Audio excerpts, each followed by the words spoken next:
Assalamualaikum warahmatullahi wabarakatuh. Salam sejahtera buat kita semua. Ya, berbeda dengan video-video saya sebelumnya, kali ini saya akan berbagi tentang tutorial mengolah data menggunakan software SPSS 24. Adapun materi kali ini akan saya bagi menjadi dua bagian besar. Yang pertama adalah statistik deskriptif dan juga uji prasyarat analisis. Dan yang kedua adalah statistik inferensial sesuai dengan video metodologi penelitian yang sudah ada sebelumnya di channel ini juga.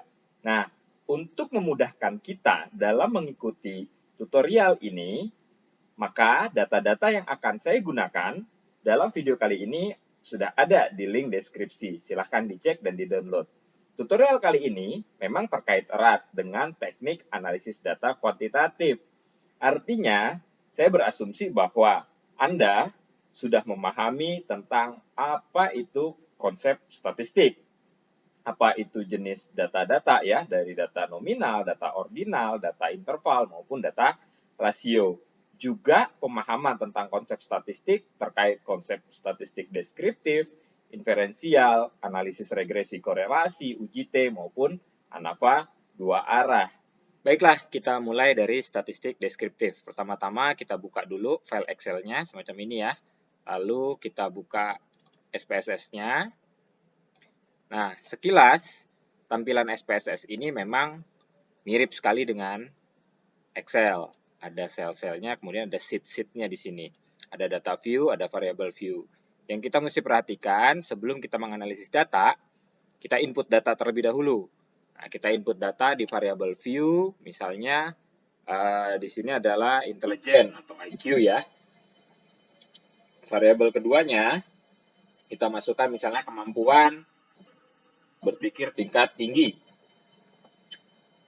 Karena data kita nggak ada desimal, kita buat 0 dulu di sini. Nah, di sini 0 kita buat. Nah, yang penting juga adalah measure-nya. Measure-nya, nah ini terkait dengan pemahaman jenis data. Apakah data kita data nominal, ordinal, atau data skala. Skala ini masuk interval dan rasio masuk skala. Lalu kita buka Excel. Nah, kita blok. Kita copy saja. Kemudian kita paste. Yang perlu diperhatikan dalam deskripsi statistik adalah apa-apa saja yang kita mau cari. Contoh, misalnya kita mau cari mean, median, modus, tabel frekuensi, histogram. Nah, tinggal klik analyze, kemudian deskripsi statistik. Kalau kita mau tabel frekuensi, tinggal IQ masukkan ke kanan, odds masukkan ke kanan. Atau bisa juga dengan kita misalnya shift sehingga keklik dua-duanya, atau Ctrl A saja, pindahkan ke kanan. Setelah ini, dari tabel frekuensi ini kita butuh apa saja di statistik. Apakah kita butuh kuartil misalnya, persentil, bagi 10, kalau bagi 10, bagi berapa saja? Misalnya bagi 10, kemudian kita minta bagi 50, kemudian kita minta bagi 10, 90 misalnya ya. Oke, 90, masukkan. Lalu misalnya kita butuh mean, median, modus. Lalu jumlah totalnya, standar deviasi, varians, range, selisih, maksimum dan minimum, standar error mean, skewness, kurtosis. Misalnya kita butuh juga nih semua nih, kita centang aja tuh checklist. Lalu chartnya kita butuh apa? Apakah kita bar chart, pie, atau histogram? Nah, biasanya histogram kalau skripsi ya, show kurva normalnya, kurva lonceng. Format kita biarkan saja. Style, nggak usah. Kita belum butuh. Bootstrap apalagi. Kita langsung OK. Dan seperti ini keluar statistiknya. Ya, kelihatan dari data yang kita input, rata-ratanya 25,29 untuk IQ, untuk HOTS 23,42, untuk min 25, untuk IQ 23,5, nilai yang paling sering keluar 22, 23, A.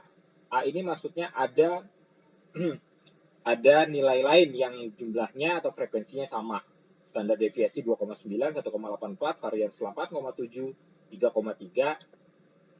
Nah, ini tabel frekuensinya. Tabel frekuensi di SPSS memang tidak seperti tabel frekuensi di manual ya. dia memasukkan semua frekuensi, berapa jumlahnya, berapa validnya, berapa persennya, berapa kumulatifnya. Nah, kalau yang kita pelajari di SMA, mungkin sudah dikelompokkan pada kelompok-kelompok kelas-kelas tertentu ya, interval, kelas interval, dan lain sebagainya. Oke, nah ini histogramnya. Nah, cukup mudah bukan? Oke, yang berikutnya kita lihat analyze jika kita misalnya deskriptif berupa deskriptif. Ini hampir sama pada dasarnya ya. Cuma hanya tampilan-tampilan yang sedikit yang berbeda. Squeamish kurtosis sama juga ada, range standard error measurement ada semua juga. Stylenya nggak perlu juga, kita belum butuh. Oke. Nah, hanya tampilannya saja yang sedikit berbeda. Kalau di sini dia memanjang, ya. Kalau di sini dia memanjang, di sini dia melebar. Itu aja perbedaannya. Oke. Sampai di sini bisa dipahami ya. Jadi kata kuncinya itu ada di analyze.